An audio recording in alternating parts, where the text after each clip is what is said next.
एक बात हमेशा याद रखिए, मान लो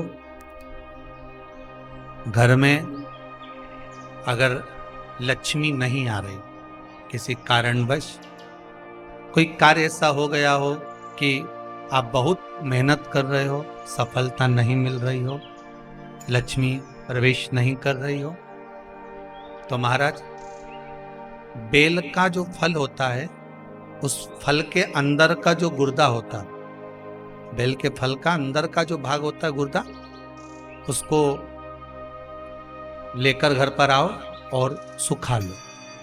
सुखाने के बाद उसको जलाओ, जलाकर उसकी भस्म तैयार करो। उस भस्म को अच्छा बढ़िया पीस लो, पीस कर कपड़े से छान लो महाराज। उसको छान कर जब आप शंकर भगवान का पूजन करने के लिए शिव मंदिर में जाएं महाराज, किसी भी 5 प्रदोष या 5 सोमवार या सोमवार की अष्टमी पड़ जाए उस दिन थोड़ी सी भस्म लेकर जब जाएं घर से, उसमें से थोड़ी सी भस्म बेलपत्री के पेड़ के नीचे श्री कुंदकेश्वर महादेव का नाम लेकर चढ़ा दें। क्या नाम लेना है? कुंदकेश्वर। उसी में से थोड़ी सी भस्म जो बेलपत्री के वृक्ष के नीचे आपने चढ़ाई या बेलपत्री के वृक्ष की जड़ में चढ़ाई, उसको लेकर आओ और वही वृक्ष माता पार्वती का नाम लेकर भगवान शंकर के ऊपर चढ़ा दो और अपनी मनोकामना कर कर 1 लोटा पानी शिव पर समर्पित कर दो। चुटकी भर बस, ज्यादा नहीं, मात्र चुटकी। 5 प्रदोष भी पूरे नहीं होंगे और बाबा चाहेगा कि आपका जो लक्ष्मी रुकी हुई है या व्यापार नहीं चल रहा या कार्य नहीं हो रहा, तो बाबा उसको 1 प्रदोष 2 प्रदोष करोगे, तीसरे प्रदोष में तो बाबा धक्का लगा ही देगा। कैसे ही लगाए वो लगा। हम तो यहां तक कहेंगे देसी गाय का घी हो। कौन सी गाय का?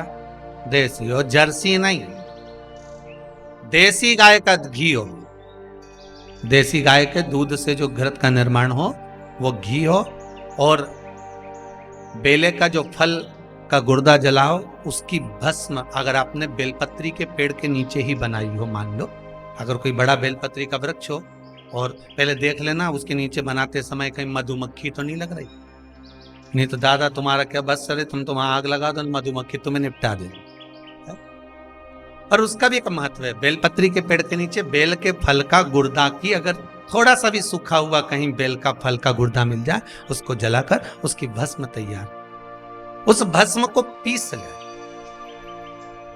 पीस कर उसको काजल जैसा तैयार करके डब्बी में रख ले महाराज। शिव जी पे चढ़ी हुई भस्म को पहले वो पीस के शंकर जी पे चढ़ाओ, फिर उसको लेकर आकर उसमें गाय का, देसी गाय का उसमें घी मिलाकर काजल जैसा तैयार कर कर मस्तक पर मात्र या कलेजे पर उसकी 1 बिंदी ही रखकर आप अपने कार्य के लिए अगर निकल गए, तो ये पक्का है कि वो कार्य होगा ही, सफल होकर ही मानेगा। ज्यादा से ज्यादा 5 दिन उसके पास जाना पड़ेगा, 6 दिन जाना पड़ेगा, पर कार्य सफल होगा ही, उसको करना ही पड़े। क्योंकि वो केवल बेल की कालोच नहीं गई है, वो स्वयं काल का तुम्हारे साथ, स्वयं पार्वती मां तुम्हारे साथ। भस्म शिव जी को प्रिय, उस भस्म का प्रयोग करें। चपटी भभूत में है खजाना। शंकर भगवान को भस्म अति प्रिय। बेलपत्री किसका प्रतीक है? माता पार्वती।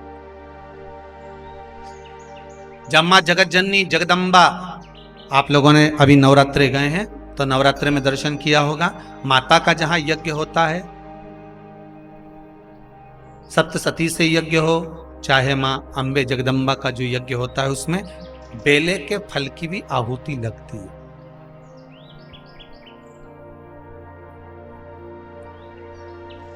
उस भस्म की बड़ी प्रबलता है। बेल का जो गुर्दा होता है, उस गुर्दे की जो भस्म तैयार करी जाती है, उसका बड़ा महत्व है, बड़ा। फिर निवेदन करेंगे, जो भी व्रत करो, जो भी प्रयोग करो, उसमें थोड़ा चढ़ाओ पर पूरा चढ़ाओ।